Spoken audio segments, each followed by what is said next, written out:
Merci. Moi, je m'appelle Nathanaël, j'ai 30 ans bientôt. Et en fait, moi, ma vie, j'ai toujours cru en Dieu. Je me suis toujours dit, il y a quelqu'un qui doit exister. Et pour moi, ce Dieu, c'était le juge. Quand on meurt, on passe devant lui et il passe au crible de toutes nos actions. Et il est impitoyable. Ce qu'on a fait de mal, il est fâché, et ce qu'on a fait de bien, après tout, c'est normal. Et moi, j'ai grandi avec cette image-là, jusqu'à ce que j'avais mes 18 ans. Et quand j'ai eu 18 ans, je lui ai parlé. Je lui ai dit, écoute, Dieu, si vraiment tu es là, j'aimerais bien te servir, j'aimerais bien donner ma vie pour toi, mais je ne peux pas fonctionner avec cette image que j'ai de toi, qui est un juge impitoyable, dur, sec, sans amour, parce que ce que je ferais, ce serait jamais bon. Et en fait, ce livre que je vous présente, ça s'appelle la Bible, et il nous parle de Dieu effectivement, mais pas du Dieu que vous connaissez en fait. Même si vous pensez connaître Dieu, je suis prêt à parier que la façon dont vous le connaissez, ce n'est pas la façon dont il est décrit ici. Le Dieu dont on parle ici, c'est un Dieu d'amour. C'est un Dieu qui a souhaité nous donner le meilleur. C'est un Dieu qui se réjouit quand il nous arrive du bien et qui pleure quand il nous arrive du mal. Ce n'est pas un Dieu qui décide de tout pour nous. C'est un Dieu qui nous laisse libres de faire le bien, de faire le mal, et il nous encourage à faire le bien. Et si on fait le mal, ce n'est pas qu'il nous punit, c'est juste qu'il nous laisse subir les conséquences. Mais le jour où on se dit, voilà, moi je vais changer d'attitude, et ce livre nous montre comment faire, et surtout ce livre nous dit que Dieu, il oublie tout ce qui s'est passé avant. Et il oublie carrément ça. Et le Dieu d'amour que moi j'ai rencontré, la vraie facette de Dieu que j'ai rencontré, c'est en lisant ce livre que j'ai découvert. Bonjour, alors je me présente, je m'appelle Ruben, je suis nouveau en Belgique et je suis venu parler de la Bible. Alors qu'est-ce que la Bible? Eh bien, la Bible c'est un bouquin, comme tu peux le voir. Il regroupe 66 livres différents. Pas mal, hein, pour un bouquin. Et il raconte plein d'histoires. Notamment une histoire vraiment particulière, l'histoire de Jésus, qui est le Fils de Dieu. Alors, qui est Jésus? Alors, Jésus, comme je te l'ai dit, c'est le Fils de Dieu, il a fait plein de choses pour toi. Notamment, il a donné sa vie. Il l'a donné sur une croix. À mon avis, tu as déjà dû voir le film La Passion du Christ, donc je n'ai pas besoin de résumer tout ça. Mais en tout cas, tu peux retrouver ça là-dedans.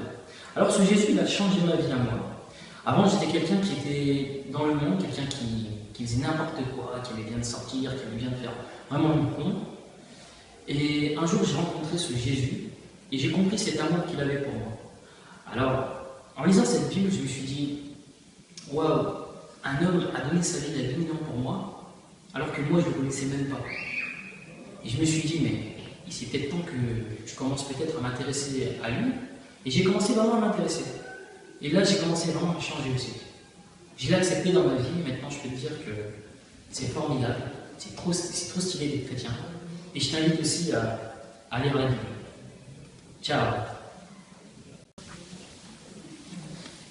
Ah, la Bible. La Bible est un livre vraiment parfait. C'est vraiment diversifié. Les histoires sont touchantes.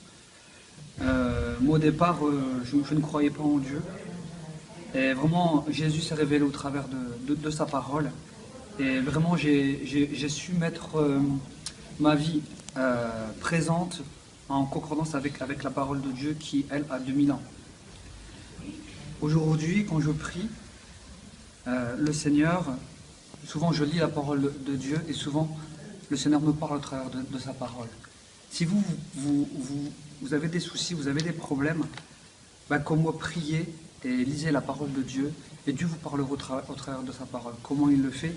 Vous lisez un chapitre ou un verset et forcément vous allez vous reconnaître dans un des versets de la parole de Dieu. Comment vous allez ressentir ces choses-là?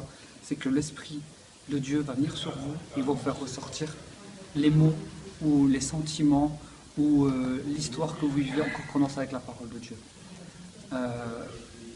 C'est pas des histoires, c'est pas un conte de fées, c'est une vie qui est réelle et elle vaut la peine d'être vécue.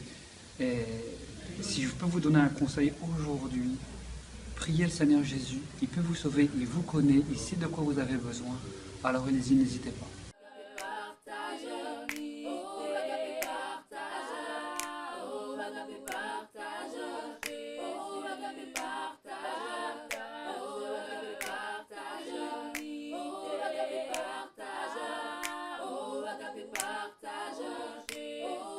Partage.